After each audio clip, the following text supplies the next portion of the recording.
ನಮಸ್ಕಾರ. ಇವತ್ತು ಎಲ್ಲ ಗ್ರಾಹಕರಿಗೆ ಹೋಂಡಾ ಶೈನ್ ಸಸ್ಪೆನ್ಷನ್ ಆಯಿಲ್ ಯಾವಾಗ ಬದಲಾಯಿಸಬೇಕು ಅನ್ನೋದು ತಿಳಿಸ್ಕೊಡ್ತೇನೆ.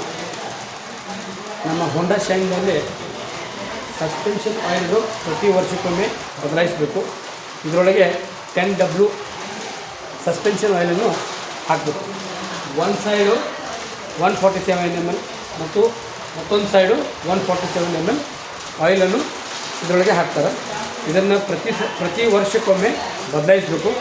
ಅಕಸ್ಮಾತಾಗಿ ಪ್ರತಿ ವರ್ಷಕ್ಕೆ ಕಿಲೋಮೀಟರ್ ನಿಮ್ಮ ಡ್ರೈವಿಂಗ್ ಹೆಚ್ಚಿತ್ತಂದರೆ 30,000 ಕಿಲೋಮೀಟ್ರಿಗೆ ಈ ಸಸ್ಪೆನ್ಷನ್ ಆಯಿಲನ್ನು ಬದಲಾಯಿಸಬೇಕು. ಇದರಿಂದ ಏನಾಗುತ್ತೆ ಅಂದರೆ ಸಸ್ಪೆನ್ಷನ್ ಆಯಿಲ್ ಸರಿಯಾದ ಟೈಮಕ್ಕೆ ಬದಲಾಯಿಸೋದ್ರಿಂದ ನೀವು ಗಾಡಿ ಒಳಗೆ ಕಚ್ಚಾ ರಸ್ತೆಯಲ್ಲಿ ಏನಾಗುತ್ತೆ ಅಂದರೆ ಸಸ್ಪೆನ್ಷನ್ ವರ್ಕ್ ಆಗುತ್ತೆ.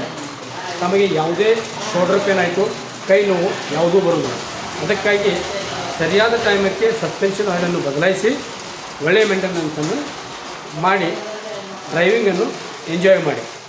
ಧನ್ಯವಾದಗಳು.